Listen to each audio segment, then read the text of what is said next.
Assalamualaikum warahmatullahi wabarakatuh. Selamat sore teman-teman. Waalaikumsalam. Selamat sore Bapak Teddy, selaku dosen pengampu pada mata kuliah Perekonomian Indonesia.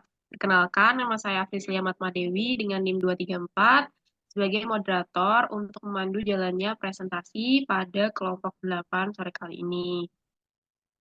Next. Sebelum memulai presentasi kali ini, izinkan kami untuk memperkenalkan anggota kelompok 8. Silakan. Oke, baik semuanya. Perkenalkan, nama saya Akbar Agustian, NIM 721144228081. Nama saya Afrisya Matmadewi dengan NIM 234. Perkenalkan, nama saya Tiara Dwi Lestari dengan NIM 236. Perkenalkan, saya Zara Zairan Zahir dengan NIM akhir 390. Perkenalkan, saya Yolasri Claudia dengan NIM 394.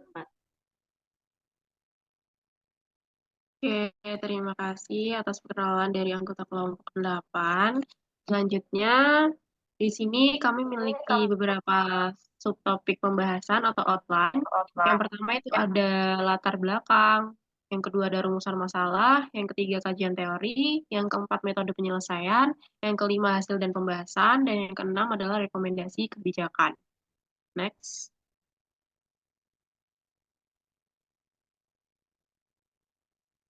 Oke, untuk materi yang latar belakang akan disampaikan oleh saya sendiri.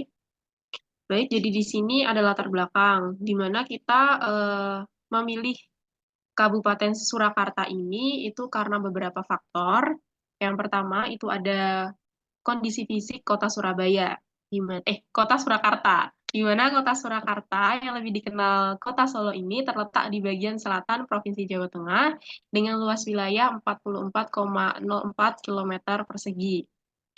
Ini menurut luas wilayahnya ini termasuk kota besar di Jawa Tengah yang berada pada cekungan di antara dua gunung sehingga memiliki topografi yang relatif datar dengan ketersediaan mineral yang tinggi sehingga menunjang pertumbuhan sektor-sektor yang ada untuk keberhasilan pembangunan berkelanjutan. Selain itu, Kota Surakarta juga memiliki berbagai fasilitas sosial yang tidak hanya melayani kebutuhan masyarakatnya saja, melainkan juga merupakan pelayanan di tingkat nasional. Next. Latar belakang atau faktor yang kedua itu adalah kesejahteraan dan pemerataan ekonomi. Di mana untuk PDRP dari Surakarta ini itu menjadi indikator penentu kondisi ekonomi di suatu daerah. Berdasarkan data dari Badan Pusat Statistik, Surakarta menjadi daerah dengan PDRB per kapita tertinggi di kawasan Surakarta, Boyolali, Sukoharjo, Karanganyar, Wonogiri, Sragen, dan juga Klaten. Terlepas dari hal tersebut, kawasan Surakarta, Boyolali, Sukoharjo, dan yang lain-lain itu merupakan kawasan andalan di Jawa Tengah karena kawasan tersebut itu adalah pusat penggerak pertumbuhan perekonomian wilayah melalui otonomi daerah dengan pengembangan potensi sektor-sektor basis ekonomi guna mencapai pembangunan nasional yang inklusif. Selain itu, terdapat juga implementasi kebijakan ruang terbuka hijau di Kota Surakarta dalam upaya perwujudan pembangunan berkelanjutan. Next. Lalu faktor yang ketiga adalah kentalnya budaya yang dimiliki oleh Kabupaten Surakarta. Seperti yang dikatakan oleh Menteri Pariwisata dan Ekonomi Kreatif Indonesia, industri kreatif akan mampu meningkatkan nilai perekonomian bagi suatu negara. Sehingga hal tersebut dibuktikan dengan meningkatnya pusat kreatif di Indonesia yang berkontribusi besar terhadap meningkatnya PDB Indonesia dari kita mengutip dari britishcouncil.id. Kota Surakarta itu dikenal sebagai daerah yang masih sangat kental dengan pusat kebudayaan lantaran kekayaan budaya yang dimilikinya. Hal tersebut menjadi sebuah senjata untuk menciptakan industri kreatif yang mampu meningkatkan pertumbuhan ekonomi dan citra negara Indonesia. Selain itu, semboyan Solo Kreatif, Solo Sejahtera dalam meningkatkan perekonomian daerah berbasis industri kreatif sejalan dengan adanya gagasan negara Indonesia yang ingin mengembangkan ekonomi kreatif agar mampu bersaing dengan negara lain. Sekian dari saya. Untuk materi selanjutnya akan dipaparkan oleh Zahra. Kepada Zahra, saya persilahkan. Terima kasih moderator. Selanjutnya ada rumusan masalah.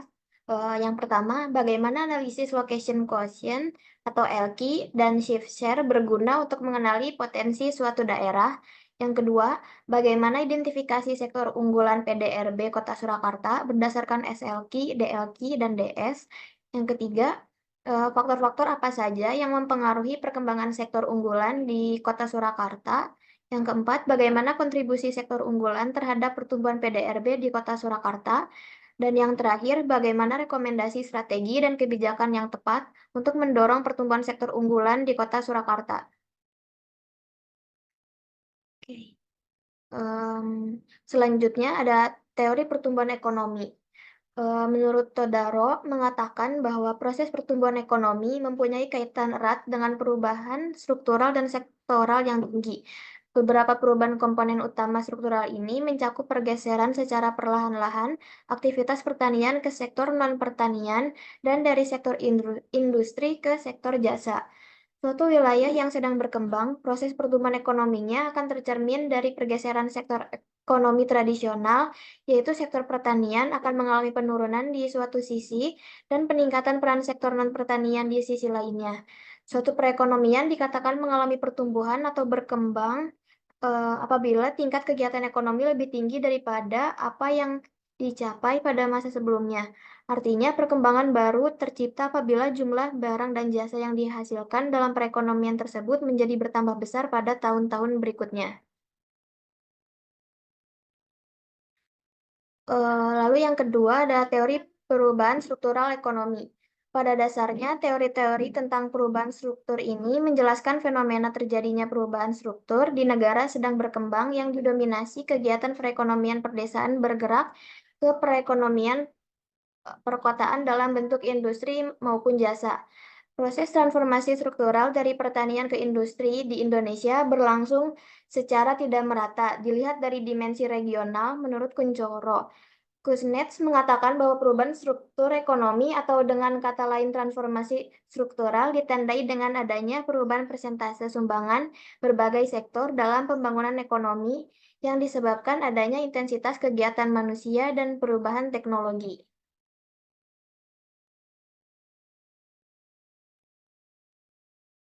Terima kasih. Selanjutnya saya akan kembalikan ke moderator. Baik, terima kasih atas pemaparan materi dari Zahra. Selanjutnya, untuk kajian teori yang kedua itu akan dipaparkan oleh Yola. Kepada Yola, saya persilahkan. Baik, terima kasih moderator. Kemudian ada kajian teori yang kedua, yaitu teori basis ekonomi. Teori basis ekonomi menurut Tarigan tahun 2005 menyatakan bahwa pertumbuhan ekonomi suatu wilayah bergantung pada peningkatan ekspor dari wilayah tersebut. Teori ini mengelompokkan kegiatan ekonomi menjadi dua sektor, sektor basis dan sektor non-basis. Sektor basis adalah kegiatan ekonomi yang melayani pasar lokal dan luar daerah, memungkinkan wilayah untuk mengekspor barang dan jasa ke daerah lainnya. Sebaliknya, sektor non-basis menyediakan barang dan jasa untuk kebutuhan masyarakat di dalam wilayah ekonomi tersebut. Berdasarkan teori ini, pengembangan sektor basis dianggap kunci dalam mendorong pertumbuhan ekonomi suatu daerah. Next. Kemudian ada PDRB atau Produk Domestik Regional Bruto. PDRB adalah parameter kunci untuk mengukur perkembangan suatu daerah, mencerminkan kemampuan daerah tersebut dalam menciptakan nilai tambah. Ini adalah nilai total tambah bruto yang dihasilkan oleh semua aktivitas ekonomi dalam wilayah tertentu selama periode 1 tahun. PDRB juga menjadi dasar bagi perumusan kebijakan pembangunan dan alokasi sumber daya untuk mendukung pertumbuhan ekonomi yang berkelanjutan dalam suatu wilayah. Next. Kemudian ada metode penyelesaian. Yang pertama, analisis location quotient atau LQ. Location quotient merupakan perkembangan sektor daerah terhadap besarnya peran sektor ekonomi dalam yang sama secara nasional. Melalui analisis location quotient atau LQ ini, potensi serta sektor unggulan di suatu daerah dengan akan dengan cepat diketahui sehingga akan memudahkan proses penyusunan strategi pengembangannya ke depannya. Rumusnya itu ada LQ sama dengan dalam kurung XIR per XR per XIN per XN, di mana yang pertama XIR itu adalah sektor I di tingkat daerah, XR adalah jumlah seluruh sektor di tingkat daerah, XIN adalah suatu sektor I di tingkat nasional, XN adalah jumlah seluruh sektor di tingkat nasional. Sekian dari saya kembalikan ke moderator. Baik, terima kasih atas pemaparan materi dari Yola. Selanjutnya, materi selanjutnya untuk metode penyelesaian yang kedua itu akan dipaparkan oleh Tiara. Kepada Tiara, saya persilahkan.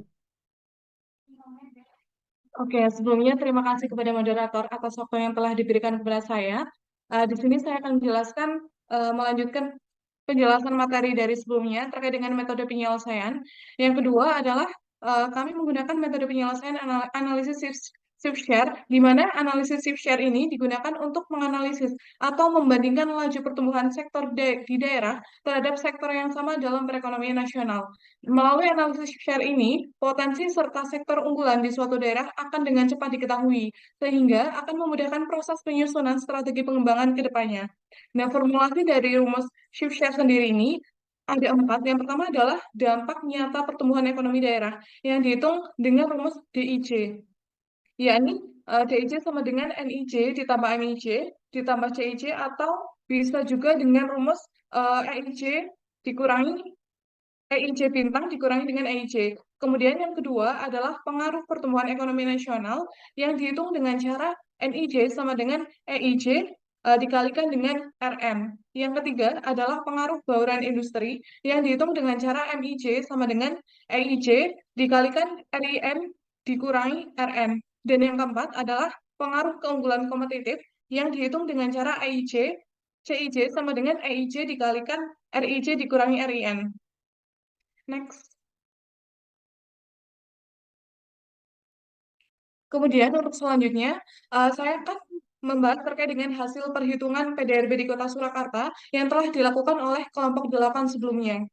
Pertama-tama, terlebih dahulu kita harus menentukan matriks analisa gabungan dari SLQ dan juga DLQ, di mana SLQ ini merupakan singkatan dari Static Location Question, dan DLQ ini merupakan singkatan dari Dynamic Location Question, di mana SLQ dan juga DLQ ini merupakan bagian dari Location Question yang menjadi dasar perhitungan PDRB Kota Surakarta pada kali ini.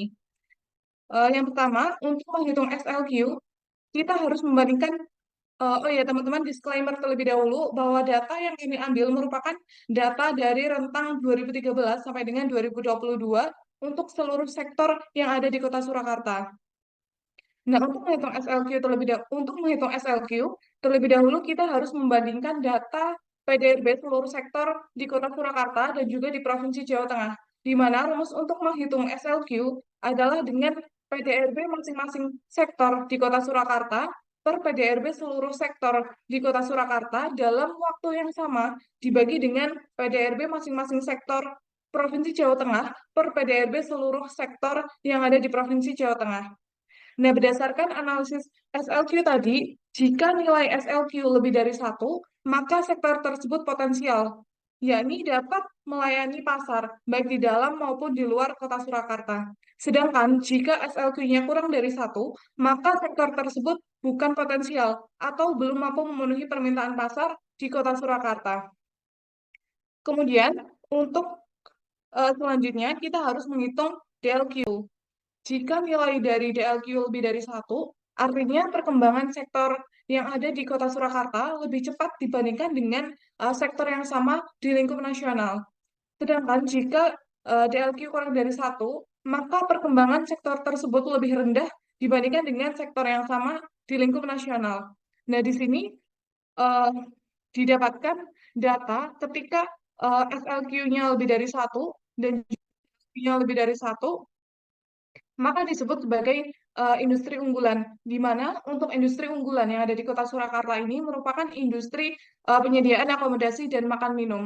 Kemudian untuk matriks analisa yang kedua adalah SLQ kurang dari 1 dan juga DLQ lebih dari 1, di mana untuk SLQ kurang dari 1 dan DLQ kurang lebih dari 1 merupakan industri andalan, di mana di sini terdapat 3 industri andalan di Kota Surakarta, yaitu yang pertama adalah industri pertanian, kehutanan, dan perikanan. Kemudian yang kedua adalah industri pengolahan, dan yang ketiga adalah industri yang bergerak dalam bidang transportasi dan pergudangan.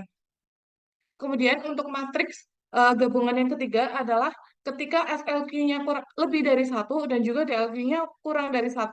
Nah, untuk matriks yang ketiga ini disebut sebagai industri prospektif, di mana untuk industri prospektif yang ada di Kota Surakarta ini ada banyak, di antaranya ada pengadaan listrik dan gas, pengadaan air, pengelolaan sampah, limbah, dan daur ulang, kemudian ada industri konstruksi, perdagangan besar, dan eceran, reparasi mobil dan sepeda motor. Kemudian ada sektor informasi dan komunikasi, kemudian sektor jasa keuangan dan asuransi, real estate, jasa perusahaan, administrasi pemerintahan, pertahanan dan jaminan sosial wajib, jasa pendidikan, dan juga ada jasa kesehatan dan kegiatan sosial. Kemudian untuk matriks yang keempat adalah ketika SLQ-nya kurang dari 1 dan juga DLQ-nya kurang dari 1 atau disebut sebagai industri terbelakang. Nah, di Kota Surakarta sendiri terdapat 2 sektor yang menjadi industri terbelakang, yaitu ada pertambangan dan penggalian, serta ada jasa lainnya. Next.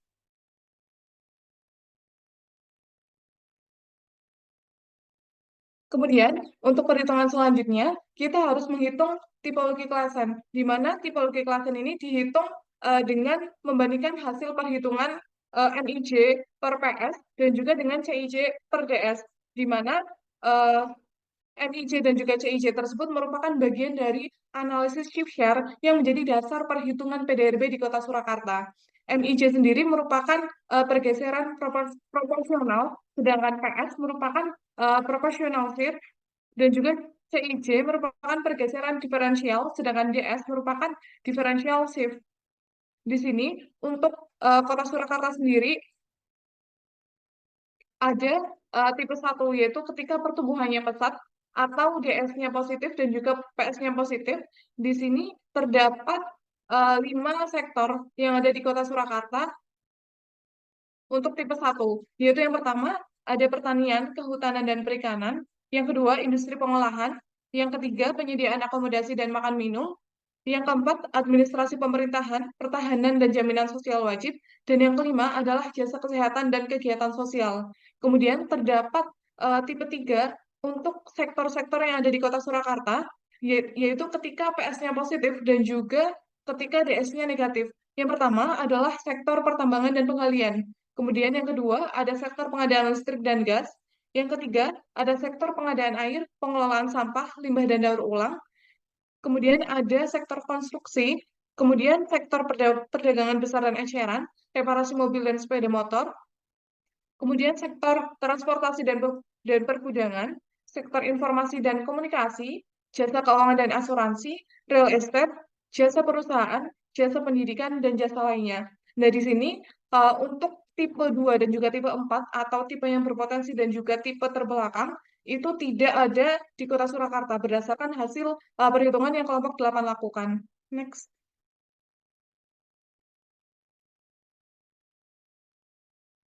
Dan yang terakhir, kita harus menentukan matriks analisa gabungan antara SLQ, DLQ, dan juga DS, di mana matriks analisa gabungan ini nantinya akan menghasilkan beberapa kategori untuk sektor-sektor yang ada di Kota Surakarta. Yang pertama adalah ketika SLQ-nya lebih dari 1, dan juga DLQ-nya lebih dari 1, namun DS-nya juga lebih dari 1. Nah, kategori yang pertama tersebut disebut sebagai industri unggulan kompetitif, di mana untuk industri unggulan kompetitif di Kota Surakarta ini ada sektor penyediaan akomodasi dan makan minum. Kemudian untuk kategori kedua adalah ketika SLQ-nya lebih dari 1 dan DLQ-nya lebih dari 1, namun DS-nya kurang dari 1, atau disebut sebagai industri unggulan tidak kompetitif. Nah, berdasarkan hasil perhitungan, untuk industri unggulan tidak kompetitif ini tidak ada di Kota Surakarta. Kemudian untuk kategori yang ketiga adalah ketika SLQ-nya kurang dari 1 tetapi DLQ-nya lebih dari 1 dan juga DS-nya lebih dari 1 atau disebut sebagai industri andalan kompetitif. Di sini terdapat 2 sektor di Kota Surakarta dengan industri andalan kompetitif, yaitu ada sektor pertanian, kehutanan, dan perikanan, serta industri pengolahan. Kemudian yang keempat adalah ketika SLQ-nya kurang dari 1 dan DLQ-nya lebih dari 1, namun DS-nya kurang dari 1, atau disebut sebagai industri andalan tidak kompetitif. Nah, untuk industri andalan tidak kompetitif sendiri, di Kota Surakarta ada sektor transportasi dan juga pergudangan. Yang kelima adalah kategori ketika SLQ-nya kurang dari 1, SLQ-nya lebih dari 1, tetapi DLQ-nya kurang dari 1, namun DS-nya lebih dari 1, atau disebut sebagai industri yang prospektif kompetitif. Di sini ada sektor administrasi pemerintahan, pertahanan dan jaminan sosial wajib, serta sektor jasa kesehatan dan juga kegiatan sosial. Kemudian, kategori yang keenam adalah ketika SLQ-nya lebih dari 1, DLQ-nya kurang dari 1, namun DS-nya kurang dari 1, atau disebut sebagai industri prospektif tidak kompetitif. Nah, di sini ada banyak untuk sektor-sektor di Kota Surakarta dengan kategori industri prospektif tidak kompetitif, yaitu ada pengadaan listrik dan gas, pengadaan air, pengelolaan sampah, limbah dan daur ulang, kemudian ada sektor konstruksi, kemudian ada sektor perdagangan besar dan eceran, reparasi mobil dan sepeda motor, informasi dan komunikasi, jasa keuangan dan asuransi, real estate, jasa perusahaan, serta jasa pendidikan. Kemudian selanjutnya adalah ketika SLQ-nya kurang dari 1, DLQ-nya kurang dari 1, namun DS-nya lebih dari 1, atau disebut sebagai industri terbelakang kompetitif. Nah, di sini berdasarkan hasil perhitungan dari kelompok kami, tidak ada sektor di Kota Surakarta yang termasuk ke dalam industri terbelakang kompetitif. Dan yang terakhir, atau kategori terakhir adalah ketika SLQ-nya kurang dari 1, namun DLQ-nya juga kurang dari 1, serta DS-nya kurang dari 1, atau disebut sebagai industri terbelakang tidak kompetitif. Di sini terdapat 2 sektor di Kota Surakarta yang masuk ke dalam kategori industri terbelakang tidak kompetitif, yaitu ada sektor pertambangan dan penggalian, serta ada jasa lainnya. Sekian saya sampaikan, selanjutnya saya serahkan ke moderator. Oke, terima kasih kepada Tiara atas pemaparan materinya tadi. Selanjutnya ini adalah pembahasan dan juga rekomendasi kebijakan pemerintah yang akan dipaparkan oleh Akbar Agustian. Kepada Akbar Agustian, saya persilahkan. Oke, baik Mbak Moderator, terima kasih atas waktunya. Setelah mendengar penjelasan yang luar biasa dari teman-teman saya tadi, saya rasa tidak pas jika tidak saya lanjutkan. Oke, selanjutnya kita masuk ke pembahasan yang dimana berdasarkan hasil pengolahan Kota Surakarta menggunakan metode LQ dan shift chair, dapat disimpulkan bahwa sektor unggulan kompetitif Kota Surakarta adalah sektor penyediaan akomodasi dan makan minum karena DLQ lebih besar dari 1 dan DS lebih besar dari 1, yang artinya sektor tersebut memiliki kontribusi yang signifikan terhadap pertumbuhan ekonomi Kota Surakarta karena kontribusinya yang besar terhadap PDRB Kota Surakarta. Selanjutnya, sektor-sektor yang berpotensi menjadi sektor unggulan adalah yang pertama, administrasi pemerintahan, kedua pertahanan dan jaminan sosial wajib, serta sektor jasa kesehatan dan kegiatan sosial. Yang ketiga, sektor-sektor ini termasuk ke dalam sektor yang prospektif kompetitif, yakni memiliki potensi pertumbuhan ekonomi yang kuat dan biasa bersaing di pasar karena pertumbuhannya yang signifikan. Dengan kata lain, sektor ini membantu pemerintah dalam menentukan kebijakan yang baik ke depannya. Semakin tinggi indeks DLQ, maka semakin unggul dan prospektif sektor tersebut untuk dikembangkan guna pencapaian inklusivitas perekonomian di Kota Surakarta. Next.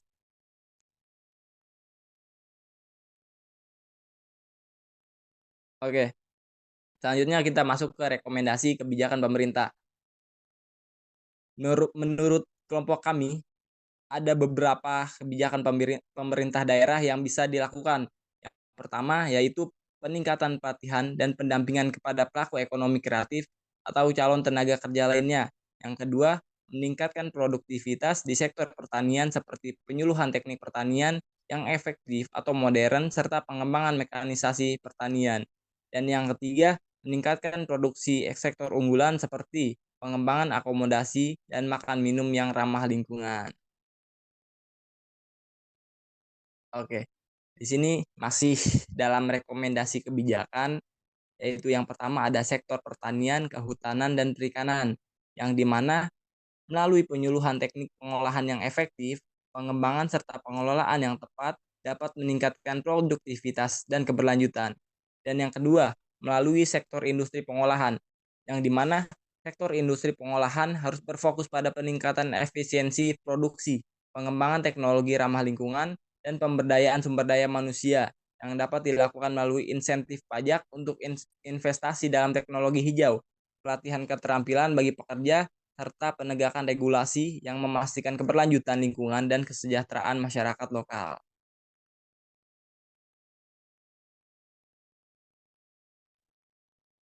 Dan yang ketiga, itu ada sektor pengadaan listrik dan gas.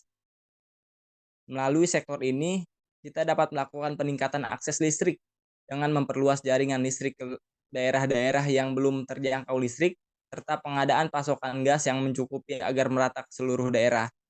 Dan yang keempat, itu melalui sektor konstruksi, yang dimana melalui sektor ini kita dapat melakukan peningkatan investasi di sektor konstruksi dengan pengadaan kegiatan promosi sektor konstruksi dan meningkatkan kualitas sumber daya manusia di sektor konstruksi seperti memberikan pelatihan dan mendorong sertifikasi tenaga kerja.